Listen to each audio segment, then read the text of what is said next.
Shalom, peuple de Dieu. Nous sommes dans la joie de vous retrouver aujourd'hui encore dans notre émission, l'ère de la visitation divine. Et aujourd'hui, nous voulons partager la parole de Dieu avec vous sur la grâce de Dieu. Alors, frères et sœurs en Christ, la grâce de Dieu, elle est tout simplement merveilleuse, elle est immense. La grâce de Dieu pour nous, car Dieu nous a fait grâce. Et quand nous lisons la parole de Dieu, et qui nous aide toujours à comprendre Dieu, ses faits, ses bontés, dans le livre des Hébreux, Hébreux chapitre 4, le verset 16, la Bible dit: approchons-nous donc avec assurance du trône de la grâce, afin d'obtenir miséricorde et de trouver grâce pour être secourus dans nos besoins. Approchons-nous donc avec assurance du trône de la grâce. Frères et sœurs en Christ Jésus, le trône sur lequel notre Père Céleste est assis a un nom, et ce nom, c'est le trône de la grâce. Ce n'est pas le trône de la prière, il n'est pas écrit le trône des gènes. Non, non, non, il n'est pas encore écrit le trône des bonnes œuvres. Il est écrit le trône de la grâce. Alors, pour recevoir cette grâce, vivre dans cette grâce-là, il est très important pour nous de connaître, de comprendre la grâce. C'est pourquoi beaucoup d'entre nous échouons dans notre combat de tous les jours, parce que nous n'avons pas réellement compris la grâce et nous voulons être victorieux dans nos combats par nos propres efforts. C'est pourquoi nous échouons, car beaucoup comptent premièrement sur leur prière, d'autres comptent sur leur vie de jeûne, d'autres comptent sur leur sainteté, d'autres aussi comptent sur leur action humanitaire, parce qu'ils se disent: bon, j'aide beaucoup de personnes, j'aide les pauvres, donc je mérite ça de Dieu, je mérite ça de Dieu. Frères et sœurs, avec cette mentalité, tu vas échouer. La Bible dit: devant le trône de grâce. Alors, en nous approchant du trône de grâce, nous devons savoir que devant ce trône-là, donc devant ce trône, c'est la grâce compte. Dieu ne t'exauce pas à cause seulement de ta prière, parce que tu es un homme de prière, parce que tu es une femme de prière. Si tu veux réussir dans tes combats de tous les jours, ne compte pas sur tes prières. Donc, ne te mets pas en tête que c'est par tes prières que tu vas recevoir ces choses-là. Ne te dis pas que c'est à cause de tes jeûnes que tu vas recevoir ces choses-là. Quand tu oublies premièrement la grâce, tu vas tout rater. C'est pourquoi beaucoup ont passé du temps dans la prière. Ils ont prié, ils ont prié, ils ont jeûné, ils ont fait des veillées de prière. Ils ont jeûné beaucoup de fois, mais sans résultat. Parce qu'ils se sont basés sur ces jeûnes, ils se sont basés sur ces prières, et en oubliant le plus important qui est la grâce de Dieu. D'autres ont compté sur leur propre sainteté. Frères et sœurs, tu dois savoir ceci. Même pour t'approcher de ce trône-là, c'est par grâce. C'est pas à cause de ta sainteté, c'est pas seulement à cause de tes actions, de tes actions humanitaires, c'est pas parce que tu aides les pauvres, c'est pas parce que tu es comme ça, c'est par grâce. La grâce de Dieu manifestée en Christ Jésus sur la croix. Voilà le plus important, voilà ce que tu dois savoir. Et tu auras la victoire si tu comprends vraiment la grâce. Oui, Dieu comprend que la grâce, et c'est par grâce qu'il nous bénit, c'est par grâce qu'il nous guérit, c'est par grâce qu'il nous visite, c'est par grâce. C'est pourquoi la Bible nous dit de nous approcher du trône de grâce. Donc sans grâce, nous ne pouvons pas obtenir cette miséricorde. Sans cette grâce, nous ne pouvons être secourus dans nos besoins. Ne compte pas sur tes actions, mais compte sur sa grâce. La grâce, ce n'est pas quelque chose qui vient de toi. Tu n'as rien fait pour obtenir grâce. Mais la grâce vient de Dieu lui-même. C'est lui qui nous a vus.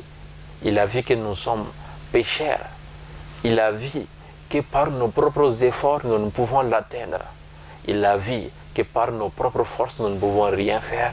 Donc il a décidé de nous faire grâce à travers son Fils Jésus-Christ sur la croix. Et il veut que nous l'acceptons. Qu'est-ce que la grâce de Dieu a besoin? Et qu'est-ce que la grâce de Dieu veut? Que nous croyons. La grâce et la foi vont ensemble. Donc nous devrions juste croire à la grâce de Dieu, l'accepter et vivre dans sa grâce. Quand nous partons encore plus loin et dans la Bible, dans les livres aux Romains, quand nous lisons Romains 4, et les versets 1, Romains 4, 1, et surtout quand nous lisons la version vie, parole et vie, la Bible dit: maintenant, qu'est-ce que nous allons dire sur Abraham, notre ancêtre? Qu'est-ce qu'il a obtenu par lui-même? Beaucoup se vantent d'Abraham, le père il est notre père dans la foi. Mais qu'est-ce que la Bible dit d'Abraham ici? Il dit qu'il n'a rien obtenu par lui-même. Pourquoi vous qui nous écoutiez, vous voulez obtenir tout par vous-même? Ensuite, pour aller vous glorifier, j'ai jeûné 40 jours, j'ai jeûné 20 jours, j'ai fait une veillée de prière. Non, non, non, cela ne marche pas avec Dieu. Tu ne vas pas gagner comme cela. Même pour marcher dans la sainteté, tu as besoin de la grâce. Sinon, par tes propres efforts, tu vas échouer, mon frère, ma soeur. La Bible dit qu'est-ce qu'il a obtenu par lui-même. Le verset 2. Si Abraham a été reconnu comme juste à cause de ce qu'il a fait, il peut se vanter, mais pas devant Dieu. C'est pour que nous ne nous vantions pas que Dieu a permis cela, la grâce. Pour que nous ne nous vantions pas, pour que nous ne disions pas que voilà, nous les méritons, nous l'avons eu par notre propre effort.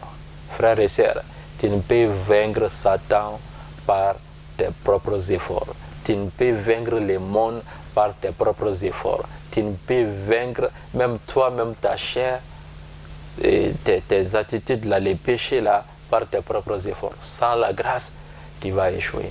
Sans comprendre la grâce, manifestée en Christ Jésus, tu vas échouer. C'est ce qu'Abraham a compris. C'est pourquoi il a été victorieux. C'est pourquoi il a été justifié, non par ses œuvres, mais par la foi en la grâce. Abraham a cru en Dieu. Il savait qu'il n'était pas un homme bon, mais il a cru à la bonté de Dieu, à la grâce de Dieu, et il a vécu comme cela, et il a été plus que vainqueur. Le verset 3 dit, et en effet, voici ce que disent les livres saints. Abraham a cru en Dieu, alors Dieu l'a reconnu comme juste. Ce n'est pas à cause de ses œuvres qu'il a été reconnu comme juste, mais à cause de sa foi. Il a cru en Dieu. Même pour Isaac, Abraham a cru en Dieu que Dieu pouvait ressusciter son fils, car Dieu lui avait fait cette promesse-là, que c'est en Isaac qui va lui susciter une postérité. Donc Abraham a cru en cela. C'est pourquoi il n'a pas eu peur d'égorger, de donner en sacrifice son fils Isaac.